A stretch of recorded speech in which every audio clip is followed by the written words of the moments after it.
नमस्कार. मी सृष्टी सुधाकर राणे, जिल्हा परिषद पूर्ण प्राथमिक शाळा पुणे नंबर 2, तालुका लांजा, जिल्हा रत्नागिरीची विद्यार्थिनी इयत्ता 7वी मध्ये शिकत आहे.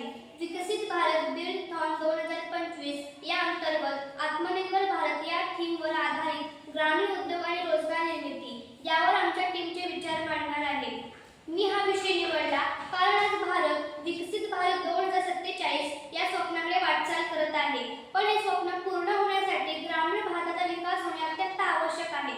आपल्या देशात जवळपास 65% लोकसंख्या ग्रामीण भागात राहते. त्या लोकांच्या जीवनमानात जर आपण बदल घडवला नाही तर खरा विकास होऊच शकत नाही. ग्रामीण भागात रोजगाराच्या मर्यादित संधी, शिक्षणात कौशल्याचा अभाव आणि शेतीवर जास्त अवलंबित्व यामुळे अनेक तरुण शहराकडे स्थलांतर करतात. म्हणून मला असे वाटले की ग्रामीण उद्योग आणि रोजगार निर्मिती हे विषय निवडून आत्मनिर्भरतेचा मार्ग शोधणे खूप गरजेचे आहे. ग्रामीण भागात शेती हा मुख्य व्यवसाय आहे, पण शेती हंगामी असल्याने वर्षभर कामच मिळत नाही. शिक्षणात व्यावसायिक ज्ञानाचा अभाव आहे, यामुळे तरुणांना योग्य त्या नोकऱ्या मिळत नाहीत. गावात औद्योगिक साधन सुविधा, वीज, पाणी, रस्ते, नेटवर्क या गोष्टींचाही अभाव आहे. यामुळे रोजगार निर्मिती कमी, उत्पन्न अनिश्चित आणि स्थलांतर जास्त होतं. हीच साखळी गरिबी आणि बेरोजगारी वाढवते. ग्रामीण भागात रोजगार वाढवण्यासाठी शिक्षण, उद्योग आणि प्रशिक्षण यांवर लक्ष द्यावा. शाळांमध्ये व्यावसायिक शिक्षण द्यावे, जसे शेती, संगणक, हस्तकला आणि सौर ऊर्जा यांची प्रशिक्षणे द्यावी. विद्यार्थ्यांसाठी कौशल्य शिबिरे आणि करिअर मार्गदर्शन सप्ताह घ्यावे. गावात मत्स्यपालन, कुक्कुटपालन, दुग्ध व्यवसाय, मसाला प्रक्रिया असे लघु उद्योग सुरू करणे, तसेच सौर ऊर्जेवर चालणारे लघु उद्योग सुरू केल्यास खर्च वाचेल. सरकारनेही नवीन योजना राबवाव्यात. ग्रामपंचायतीने एक गाव एक उद्योग ही संकल्पना प्रत्यक्षात आणावी. गावात प्रशिक्षण केंद्रे, बाजारपेठे आणि नेटवर्क सुविधा दिल्यास गाव नक्कीच आत्मनिर्भर बनेल. या उपक्रमामुळे गावाच्या आर्थिक आणि सामाजिक विकासात मोठे बदल घडतील.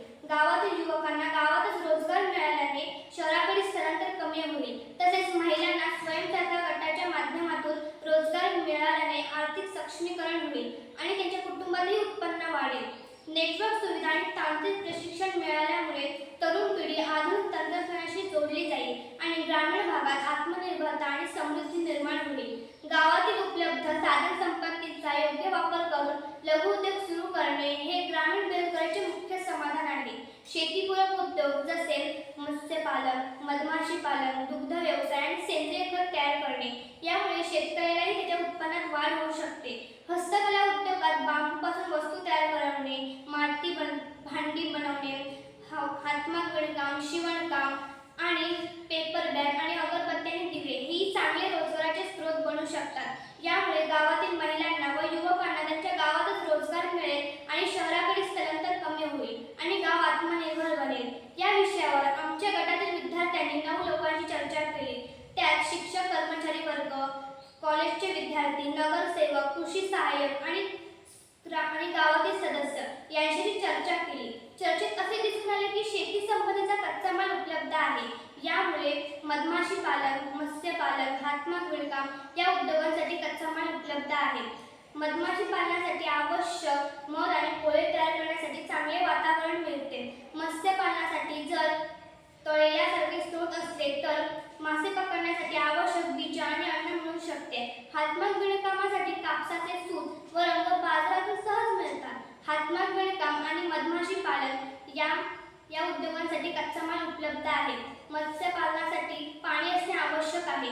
अशाच थोड्या प्रशिक्षणाने आणि सहकार्याने एक गाव एक उद्योग ही संकल्पना प्रत्यक्षात आणता येईल. ग्रामीण भागात रोजगार निर्मिती ही फक्त सरकारी जबाबदारी नाही तर प्रत्येक गावकऱ्याची सामूहिक जबाबदारी आहे. शिक्षण, कौशल्य आणि स्थानिक संसाधनांचा योग्य वापर करून आपले हे विकसित भारत 2047 चे स्वप्न नक्कीच साकार होईल.